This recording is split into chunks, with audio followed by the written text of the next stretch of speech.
এরপর প্রশ্ন হলো, সারোগেসি গর্ভাশয় ভাড়া নিয়ে সন্তান জন্ম দেওয়া ইসলামের দৃষ্টিতে কি, যদি স্বাভাবিকভাবে জন্মদানে অক্ষম হয়ে থাকে? দেখেন, প্রথম কথা হলো, পৃথিবীতে সব চাওয়া পূরণ হবে না। সব চাওয়া কি পূরণ হবে? সব চাওয়া কোনোদিন পূরণ হবে না। দুনিয়াতে যত বড় ক্ষমতাধর মানুষ হোক, যত সম্পদশালী মানুষ হোক, উনি চাইলেই ওনার সব চাওয়া কোনো দিনই পূরণ হবে না। তো সেখানে আমরা সাধারণ মানুষ যারা আছি, আমাদেরও সব চাওয়া পূরণ হবে না।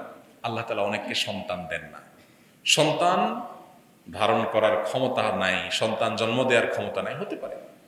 তো এটা মেনে নিতে হবে যে আল্লাহ তাআলা আমাকে এই জিনিসটা দেন নাই, এদিক থেকে আল্লাহ তাআলা আমাকে অন্য অনেকের চাইতে পিছিয়ে রেখেছেন, কিন্তু অনেক দিক থেকে অন্য অনেকের চাইতে আমাকে আল্লাহ তাআলা কি রেখেছেন? অগ্রসর রেখেছেন। অনেকের আল্লাহ হাত পা দেন না, আমাকে দিয়েছে। আবার এই একটা জিনিস আমাকে আল্লাহ না দিয়ে বিনিময়ে যদি জান্নাত দিয়ে দেন, তাহলে সেক্ষেত্রে সেটা আমার জন্য অনেক অনেক ভালো এবং গুড ডিলিংস, অনেক ভালো পাওয়া এটা আমার জন্য। একজন ইমানদার সেই চেষ্টা করতে হবে এবং করবে। তো এবার আসি মূল প্রশ্নের উত্তরে। সারোগেসি মূলত ভারতে প্রচুর পরিমাণে হয়েছে, আমি যতটুকু জানি এখন নিষিদ্ধ হয়েছে। এটা দুনিয়াতে একটা নতুন ফিতনা বলতে পারেন।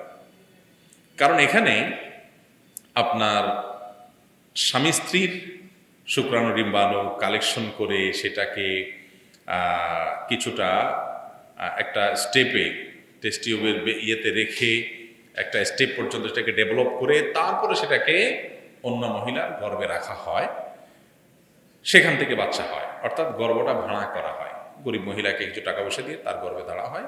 বাকি শুক্রাণু ডিম্বাণু ওই শিশুর মা বাবার, যেহেতু শিশুর মা বাবার শুক্রাণু ডিম্বাণু, অন্য কারণ না, সেজন্য অনেকে এটাকে জায়েজ মনে করেন, কিন্তু এটা জায়েজ না। এটা জায়েজ না হওয়ার সবচেয়ে বড় দলিল হলো নবী করিম সাল্লাল্লাহু আলাইহি ওয়াসাল্লাম বলেছেন যে তোমাদের কেউ যেন অন্যের ক্ষেতে পানি সিঞ্চন না করে। এই ইঙ্গিত সূচক হাদিস দ্বারা তিনি বুঝিয়েছেন যে মূলত একজনের বীর্য যেন অন্য কারোর গর্ভে আপনার কোনোভাবে যেন স্থাপন করা না হয়। এটা সাধারণভাবে হাদিসে নিষেধ করা হয়েছে। অতএব এটাকে আপনি ডেভেলপ করে তারপরে সেটাকে আপনার ভ্রূণ আকারে নিয়ে রাখলেন, যেভাবেই করেন ঘুরে ফিরে ওই জিনিসটা হয়। সেই কারণে প্রায় সমস্ত স্কলাররা এখনো পর্যন্ত, যত স্কলার, যত ওলামাদের ফতোয়া বের হয়েছে বিষয়ে, সিনিয়র ওলামা ইকরাম সবার ফতোয়া হলো সারোগেসি পদ্ধতিতে সন্তান গ্রহণ করা জায়েজ নাই। টেস্ট টিউব বেবি যদি হয়, যে মানে স্বামী স্ত্রীর নিজেদের মধ্যেই সীমাবদ্ধ, স্ত্রীর গর্ভেই সন্তান বেড়ে উঠলো, বড় হলো, একটা স্টেপে বাহিরে এটাকে ডেভেলপ করার পর, সেটা জায়েজ আছে বিভিন্ন শর্তের ভিত্তিতে। কিন্তু এই সারোগেসি কোনো অবস্থাতে কি নাই, জায়েজ নাই। অর্থাৎ অন্যের গর্ভ ভাড়া করে সন্তান জন্ম দেওয়া জায়েজ নাই। আজকাল মানুষের পয়সা কড়ি হয়েছে, দিনকাল ভালো যাচ্ছে, সন্তান গর্ভে ধারণ করলে আপনার শরীর ভেঙে যাবে, সমস্যা হবে, এই জন্য 2-4-5 লাখ টাকা দিয়ে একটা গরিব মহিলার টাকা দিয়ে সন্তান নিলাম, তাতে শরীর ভাঙলো না, খারাপ হলো, ভালো থাকলো। এগুলো সবগুলো আপনার অদূরদর্শী কর্মকাণ্ড এবং শরিয়ার দৃষ্টিকোণ থেকে নাজায়েজ কর্মকাণ্ড। এবং সবচেয়ে বড় কথা হলো, প্রকৃতির যে নিয়ম, আল্লাহ তাআলা সৃষ্টির যে নিয়ম, ফিতরাত, ওইটার বিরুদ্ধ।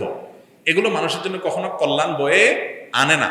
ফিতরাত এবং স্বভাব বিরুদ্ধ কর্মকাণ্ড সবসময় মানুষের ক্ষতি করে, এটাও ক্ষতি করবে। একটা ক্ষতির কথা শুধু বলি, একটা সন্তানের সাথে মায়ের একটা সম্পর্ক বিল্ড আপ হয়। পৃথিবীতে সবচেয়ে আপন মানুষ হয় সন্তানের জন্য কে? মা। এই মায়ের সাথে সন্তানের সম্পর্কটা কোত্থেকে হয়? এই গর্ভ থেকেই হয়। সন্তান যখন গর্ভে আসে তার জন্য কষ্ট হয়, বমি হয়, খেতে পারে না, ঘুমোতে পারে না, অনেক কষ্ট হয়। এই কষ্টের কারণে সন্তানের প্রতি মায়াও বাড়তে থাকে, যে আমার এত কষ্টের ধন। এভাবে মায়ের মমতা সন্তানের প্রতি বাড়তে থাকে। সারোগেসির পদ্ধতিতে যদি সন্তান নেওয়া শুরু হয় দুনিয়াতে, তাহলে মা এবং সন্তানের মধ্যে যে প্রাকৃতিক মমতা এবং ভালোবাসা, যেটা সন্তানের জন্য অপরিহার্য, সেটা থাকবে না। অতএব এই সারোগেসির এই সমস্ত পদ্ধতি দেখতে অনেক আকর্ষণীয় মনে হলেও এগুলা প্রকৃতি বিরুদ্ধ, অস্বাভাবিক এবং শরিয়া পরিপন্থী, যার কারণে কোন অবস্থাতে সেগুলো আমাদের সমাজে যেন না হয় সেদিকে আমাদের খেয়াল রাখতে হবে। এটা জায়েজ নেই।